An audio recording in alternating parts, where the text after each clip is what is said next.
Dans le cas de la crise des agriculteurs, de leur grogne bien compréhensible, même si on s'attache souvent au mauvais sujet et on parle des normes édictées par Bruxelles plus que de la question du revenu, du prix de revient des marchandises qui sont vendues. Bon bah peut-être qu'il pourrait y avoir un changement de politique commune sur justement la politique agricole commune. Mais on va commencer par un fun fact avec Inoxtag, une fois n'est pas coutume, qui a fait l'objet d'une récupération politique par le ministre de l'Agriculture, Marc Fesneau. Et alors qu'il venait juste guélard un fromage. Alors je sais pas, est-ce qu'il avait perdu un défi et que du coup, voilà, il devait se présenter au salon de l'agriculture pour livrer des fromages. J'ai pas compris de quoi il retournait. Mais en tout cas, c'est là. Le youtubeur Inoxtag dénonce une récupération politique de la part du ministre de l'Agriculture, Marc Fesneau, qui a publié une photo avec l'influenceur sans son accord. Il a voulu prendre une photo avec moi derrière le stand sans me demander s'il pouvait la poster sur les réseaux sociaux. Moi, je venais juste donner mon fromage aux abonnés au salon de l'agriculture. Cette photo a été improvisée après une séance photo avec des abonnés, comme le témoigne ma tête sur la photo. De toute façon, ça se voit sur la photo que je suis dépité, témoigne Inoxtag. Alors à gauche, ouais, on le voit, il a pas trop envie d'être là. À droite, il sourit. Il sourit, mais il est côte à côte avec le fromager, pas côte à côte avec Marc Fesneau. Dans quelle mesure il savait qui était Marc Fesneau? Dans quelle mesure il lui a été présenté comme ministre de l'Agriculture? Dans quelle mesure Inoxtag a pu être naïf là-dessus ou simplement être pris au dépourvu? En tout cas, move un peu désespéré de la part de notre ministre de l'Agriculture. Voilà, regardez, la jeunesse et YouTube et les YouTubeurs sont avec nous. Absolument pas. Et donc on a un article du Monde qui nous parle des possibles ajustements. Ça reste assez flou. Mais la question du revenu est évoquée. Alors elle est seulement évoquée, malheureusement. Un article de Virginie Malingre dans Le Monde. Les pays membres de l'UE prêts à assouplir la politique agricole. Alors sur quoi ils sont prêts à assouplir? Malheureusement, c'est seulement sur l'écologique. Voilà, en fait, sur les normes écologiques, on veut bien les laisser tomber. Par contre, des renoncements capitalistiques, ça, jamais. Les ministres européens de l'agriculture ont été accueillis au son des klaxons à leur arrivée à Bruxelles, lundi 26 février. Plus de 900 tracteurs, à en croire la police belge, avaient convergé vers la capitale européenne en tout début de matinée. On en voit ici une capture. C'est plutôt impressionnant, les tracteurs qui font leur sitting. Enfin, je ne sais pas si on peut parler d'un sitting devant la commission. C'est la commission, le Parlement européen, il est à Strasbourg. Un tracting. Un tracting, oui, c'est vrai. 900 tracteurs, ça commence à faire beaucoup. Qui avaient convergé, alors je sais pas, ici ils disent les pays. En tout début de matinée pour mettre les 27 sous pression. Venus de Belgique, d'Italie, d'Espagne, mais aussi dans une moindre mesure d'Allemagne, des Pays-Bas. Alors aux Pays-Bas, c'était surtout la concentration de peroxyde d'azote dans les sols par rapport aux élevages ovins, je crois. C'était ça plutôt leur bail. Ou de France, les agriculteurs, nous, savaient beaucoup démarrer avec le prix du rouge, le fuel non routier, le gasoil non routier. Les agriculteurs en colère ont sillonné la ville pendant que les 27 cherchaient une solution à leur malaise. Le 1er février déjà, à l'occasion d'une réunion des chefs d'État et du gouvernement européen, et de gouvernements européens, les agriculteurs perchés sur leurs engins, là celui de devant a l'air vide, avaient envahi les rues de Bruxelles. Mais lundi, certains d'entre eux avaient manifestement envie d'en découdre et ont affronté les forces de l'ordre déployées en masse dans le quartier des institutions communautaires. Après le blocage de divers axes autoroutiers, du périphérique de Bruxelles, de différents tunnels conduisant vers la ville, de la route vers l'aéroport, des échauffourées, il n'y a pas que au salon de l'agriculture, ont eu lieu jusqu'au milieu d'après-midi entre des manifestants et la police. Ciblés par des objets divers, celle-ci a répliqué avec des canons à eau, lesquels servaient aussi à éteindre de nombreux feux de pneus. Je ne sais pas s'ils ont condamné les familles des pneus cette fois sur BFM en direct.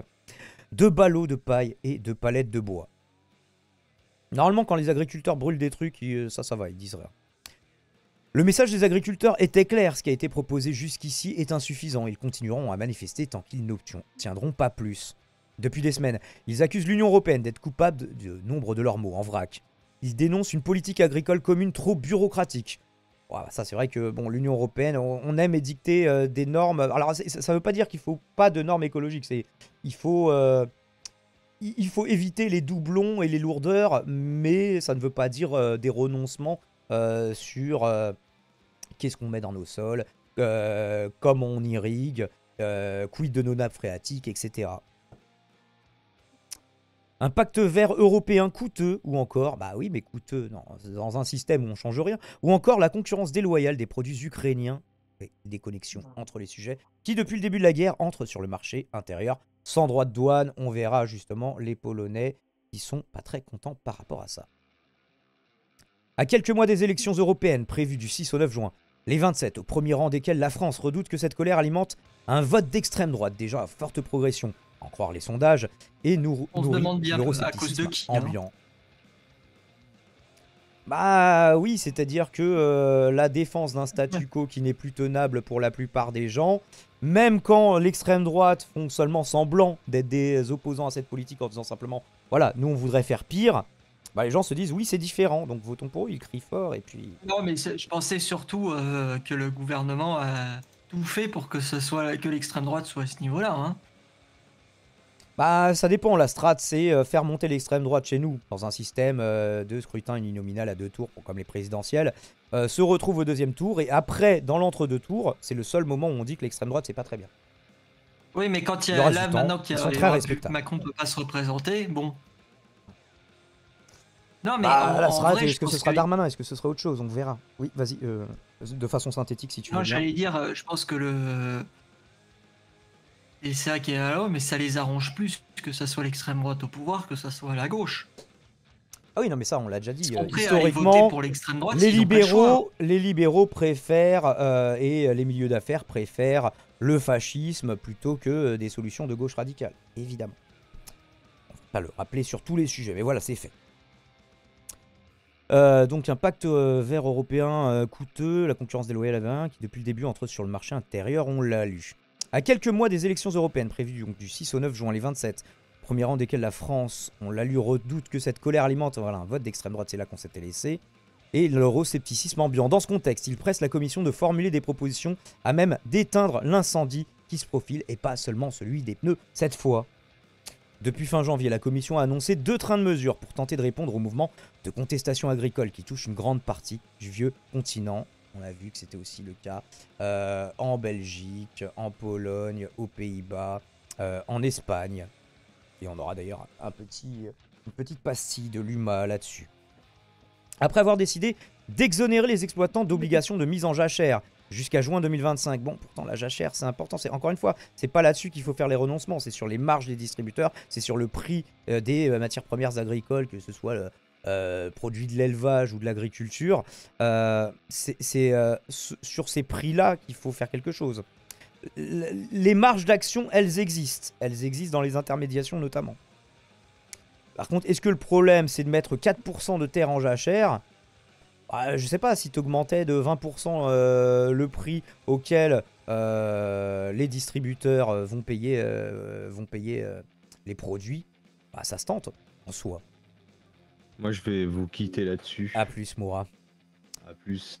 Et enterrer une réglementation qui prévoyait la réduction de moitié de l'usage des pesticides. Donc voilà, les renoncements ne sont que écologiques, jamais économiques. Ça ne veut pas dire renoncer à l'économie, ça veut dire changer le paradigme économique. Elle a proposé le 22 février un nouveau paquet qui sera détaillé en mars. En soi, les pays qui constituent l'Union européenne sont tout à fait en mesure de nourrir tous leurs ressortissants et même d'exporter. Donc, du coup, vu qu'on n'est pas dans une pénurie de matières premières alimentaires, de payer un revenu décent aux agriculteurs. Au programme, l'assouplissement des obligations de maintien des prairies permanentes pour les éleveurs en reconversion, la baisse de 50% des visites de contrôle sur site, ou encore la clarification de la clause de force majeure. Donc voilà, dans quel cas les agriculteurs peuvent s'abstenir des règles qui sont édictées, comme par exemple les catastrophes naturelles. Insuffisant, ont martelé les agriculteurs dans les rues de Bruxelles lundi. Insuffisant ont également jugé les ministres de l'Agriculture, faisant ainsi écho, dans des termes moins va-t-en-guerre, aux manifestants. La Commission doit compléter rapidement cet ensemble de mesures par des mesures plus ambitieuses, a résumé le ministre belge de l'Agriculture, David Clarinval, dont le pays occupe la présidence tournante du Conseil de l'Union européenne. Bah, on donnait des pistes hier, je sais pas, par exemple tout ce qui serait produit dans l'Union européenne et a fortiori au niveau local, d'avoir des taux de marge commerciale plafonnés par exemple, de la part des distributeurs. Comment ça se fait qu'une bouteille de vin achetée 60 centimes se retrouve à 9 € dans le supermarché du coin? Est-ce qu'il n'y a pas quelque chose à faire plutôt que, bon, bah, on va laisser les supermarchés faire 99% de marge, mais vous avez le droit de polluer, c'est bon. Et vous êtes content? Bah non. Et c'est leur outil de travail, la planète, hein, donc à terme, à ne serait-ce que moyen terme, ils sont pas contents. Ah, pour peu que tu réfléchisses au problème au-delà de... Voilà, est-ce que tu es obligé d'opposer fin du monde, fin du mois? Faux dilemme, toujours. C'est moi où il y a un petit bruit blanc. Alors, le petit bruit blanc, c'est sûrement l'OST de Hades que tu entends derrière. Donc, le ministre belge Clarin Val, dont le pays occupe la présidence tournante du Conseil de l'Union européenne. En substance, les 27 l'appellent à aller plus fort et plus vite, mais plus fort et plus vite dans les renoncements plutôt que dans le développement de réformes en fait, qui répondraient aux causes des problèmes plutôt qu'à leurs symptômes. Justement, le fait que... Parce que le système libéral dans lequel on est à l'heure actuelle, qui fait que les agriculteurs n'ont pas de revenus décents malgré qu'ils fassent des journées de dingue, et qu'il y en ait un qui se pende tous les 2 jours, c'est quand même les chiffres. C'est aussi le même capitalisme qui est responsable de la pollution de la planète. Donc en fait, si on veut vraiment s'attaquer à la cause, est-ce qu'on s'attaque aux normes écologiques? Ou est-ce qu'on s'attaque à ce qui, 1, paupérise les travailleurs, et 2, pollue la planète? Je pose la question. Bon bah non, on va juste renoncer sur des mesures très timides et écologiquement. Autour de la table, lundi, chaque ministre y est allé de ses suggestions. Ils ont été nombreux à évoquer une plus grande flexibilité pour les conditions que doivent remplir les exploitants s'ils veulent toucher les aides de la PAC. Bah oui, parce que vous le savez, c'est vrai. Vends tes produits à perte, mais t'inquiète, derrière, on te donne des subventions pour que tu crèves pas tout de suite. En matière de couverture des sols entre 2 cultures ou de rotation des cultures. Toujours dans une perspective de préservation des sols, qu'on n'ait pas de désertification. Ou à plaider pour que les règles de mise en jachère soient assouplies de manière pérenne. Mais non, justement, la jachère, c'est fait pour pérenniser. Si tu pérennises les renoncements à la pérennisation, ça fait l'inverse. C'est bon. L'ampleur des tâches administratives demandées aux exploitants agricoles a également été critiquée. La PAC actuelle est un monstre bureaucratique. Le travail dans les champs, plutôt que la paperasse, doit être à l'ordre du jour. Certes, il y aurait des trucs à mettre en place sans avoir besoin de renoncer à toutes les mesures écologiques, a ainsi déclaré le ministre allemand de l'Agriculture, Cem Özdemir. Une majorité de gouvernements ont aussi défendu la nécessité de pouvoir adapter plus facilement les plans stratégiques que chaque État membre doit adopter pour décliner à son échelle la PAC. Une révision de cette dernière doit permettre de mieux rémunérer les agriculteurs, a insisté le ministre belge, en ligne, là aussi, avec les revendications de Paris ou de Berlin. Il y a des contraintes, des législations dans le pacte vert qui sont imposées aux agriculteurs mais pas rémunérées. C'est le cœur du problème. Ah, on commence à toucher un truc. Peut-être que le problème ne vient pas des contraintes mais de la rémunération. Peut-être que les contraintes n'en sont pas une à partir du moment où elles sont indemnisées, où elles sont compensées. Parmi ces revendications diverses et variées, pas compensées par t'inquiète, dans 6 mois on te file un chèque, qui concernent toute la PAC, certaines nécessitent de simples actes réglementaires de la Commission et sont donc relativement simples à satisfaire si tant est, un petit peut-être, que les 27 soient d'accord. D'autres, en revanche, ne peuvent être exaucés qu'au prix d'un amendement législatif de la PAC, ce qui annonce des discussions sans fin entre États membres et Parlement européen, sachant que chaque État membre a une politique agricole différente en fonction de sa géographie aussi. Pour l'heure, la Commission travaille en priorité sur ce qui peut aller vite, par exemple l'assouplissement des règles en matière de couverture des sols. En mars, elle compte aussi proposer des mesures sur la formation des prix. Ah, commence à dire des trucs un peu parlants une fois qu'on arrive à la moitié de l'article. Dans le cadre de la directive sur les pratiques commerciales déloyales, afin de mieux protéger les revenus des agriculteurs. Ça, c'est très bien. Ça se traduit comment? Parce que, oui, on renonce à la mise en jachère, ça j'ai très bien compris, c'est concret. Par contre, qu'est-ce qu'on fait sur la formation des prix, les marges qui sont pratiquées par la grande distribution et le revenu des agriculteurs?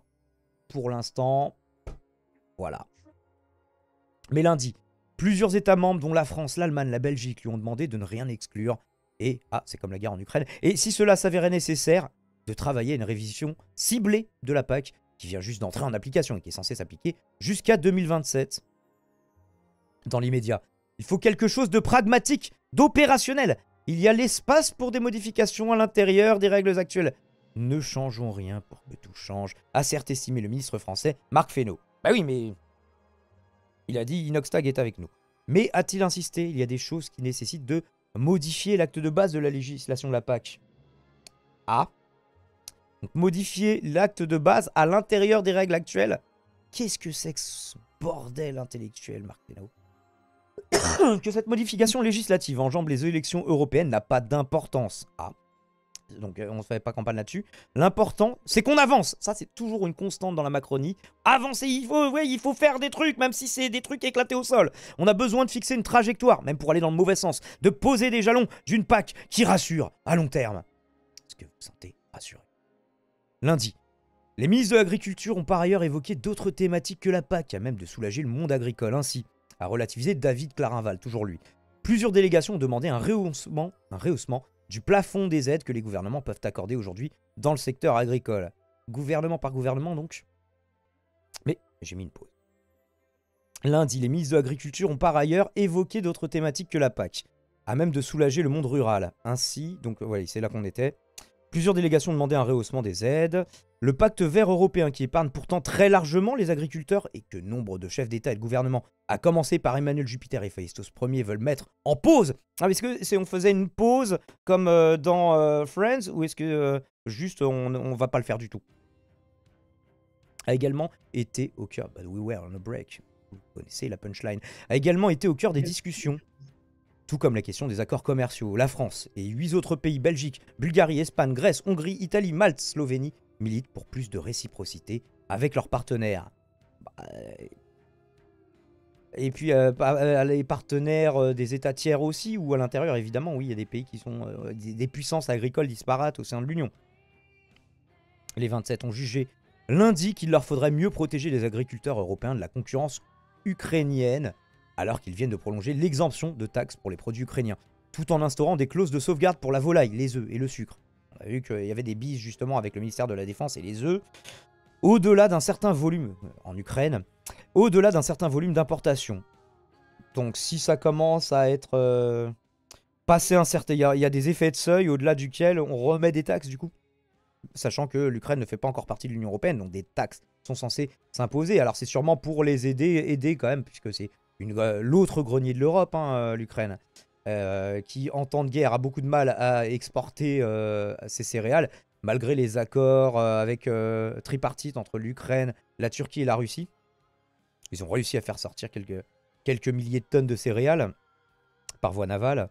Mais du coup, ouais, quand ça passe par voie routière côté polonais, bon, c'est pas les mêmes bails.